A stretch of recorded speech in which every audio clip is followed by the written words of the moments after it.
All right, guys, what's going on? It's Jack, and welcome back to another video. Now, as we await the open beta next month for Splitgate 2, I want to discuss kind of an elephant in the room, so to speak, when it comes to the game. And that is that there are those who are saying that it is very possible that the game may be dead on arrival is like the common term nowadays, but soon to be dead, so to speak. And they're actually not coming from a place of hate. To a certain degree, I guess you can say they're coming from a place of logic. However, at the end of the day, there are two ways this could either go. It could either survive or not. So let's put everything on the table, or as much on the table as we can, right? Obviously, we know that Splitgate 2 has the potential. We know that it has the right kind of devs working for it who truly care about the genre and that are passionate or whatnot. We know that there are players out there that are definitely interested. We know the game is unique because it combines some of the attributes of some of the more popular first-person shooter franchises and puts them in its own type of blender, so to speak, and makes its own flavor that's not exactly original, but good enough to where the combination might work. And there is where the problem kind of is hiding in plain sight, so to speak. So what I mean by this is that when it comes to your average casual player, now I know that your average casual player is on average today better than what they were, let's say 10 to 15 years ago. But the improvement isn't necessarily night and day. Not by any means. According to my experience, especially when I use Xdefiant as the ultimate template of your casual player and how they're good they are or whatnot, even though they've certainly come they've covered some roads. I don't want to say they've come a long way because, again, like I said, it's not night and day.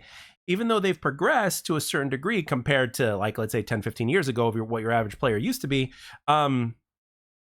I have to say that to this day, your average casual player may not stick around long enough to learn how Splitgate specifically works. In other words, it's kind of a gift and a curse at the same time for the game to have what it has. And what I mean by that is it's really cool that we're getting some of the best gameplay elements from some of these very popular first-person shooters that are kind of thrown into one blender, as I said earlier. But at the same time, that thing that makes it exciting could also be its downfall, because for your average casual player, that may be too much, especially when you're looking at the portals, which is kind of what the game is named after. It's pretty much called Splitgate 2, right? So, or should I say Splitgate with that matter. And one of the reasons is because of those portals.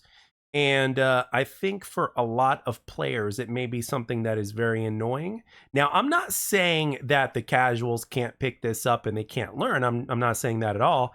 What I'm simply saying is when it comes to the attention span and when it comes to the patience level of your average casual player, there may be a possibility that Splitgate 2 might be a little too much for them. Now, obviously, we've got the open beta coming up next month. And all we've had before then, to my knowledge, was the closed alpha, which I was not a part of. I did not play it at that point in time. All I was doing was playing single player games and focusing on my other channel. Now, the thing about this is that, again, this could go either way. Now, the question is how it goes. I don't know. But I do know that the devs are very, very open to feedback. So we may see a game that once it comes out, obviously we know that there's going to be a ranked competitive mode or whatnot, but I wouldn't be too surprised if pubs were that much different than ranked.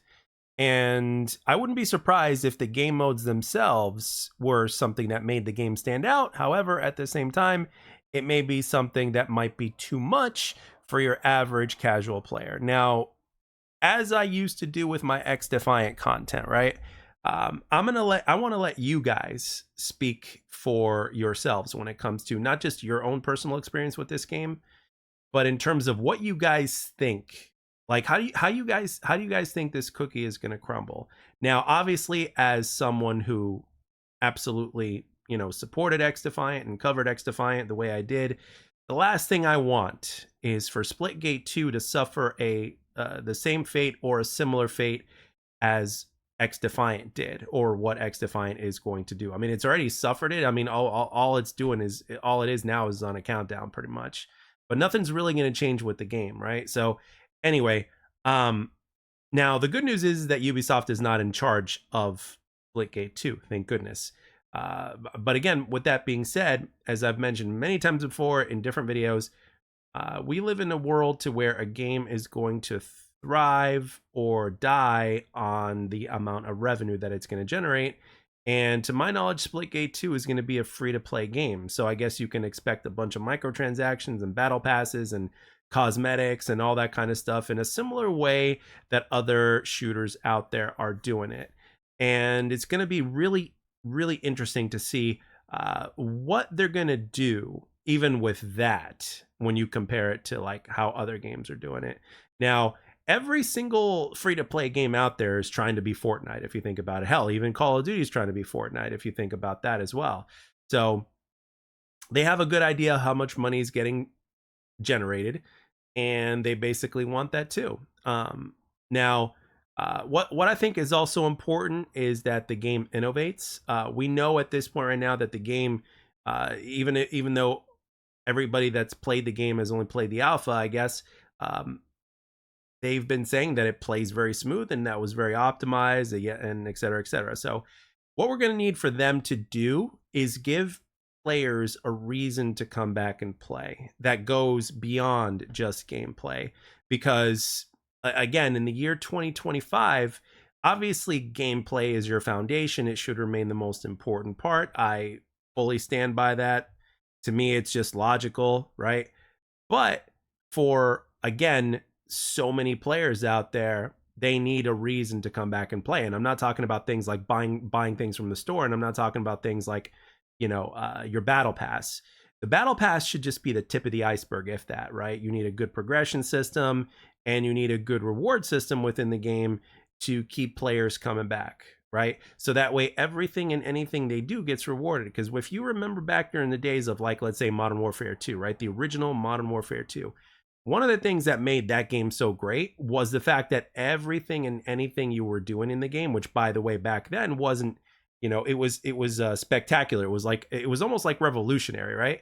It was almost like genius, because in Halo, you know, you weren't always getting rewarded for everything, right?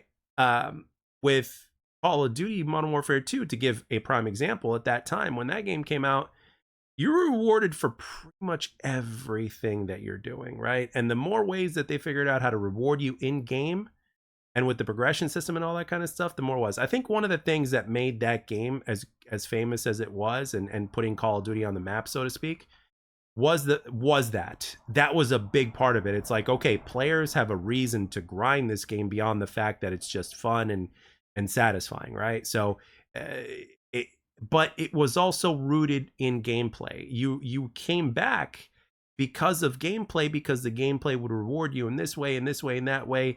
You know, you'd unlock extra attachments, extra camos and stuff like that. We know that there are things like that in here, but what I'm trying to tell you is that Splitgate 2 needs to take things up a notch if it wants to increase its chances of survival, because it can't just be the bare bones. Because if they're gonna copy and paste the way Xdefiant did things, then we're gonna have a serious problem, and history is gonna repeat itself once again.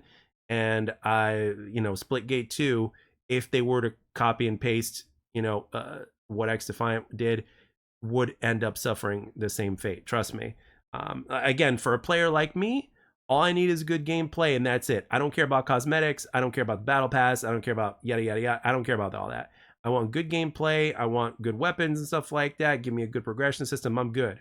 But I am the minority. You guys probably watching this video right now are the minority. So we need to put ourselves in the minds of the casual player and basically be like, okay, despite the fact that I might be struggling with this game right now, how do I come back? What's the reason for me coming back to play this game?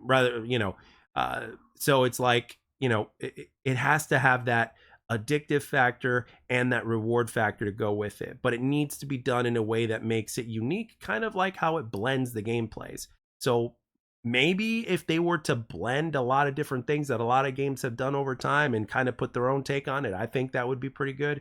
But at the same time, it's like games like this have been made for so long, you start to run out of ideas.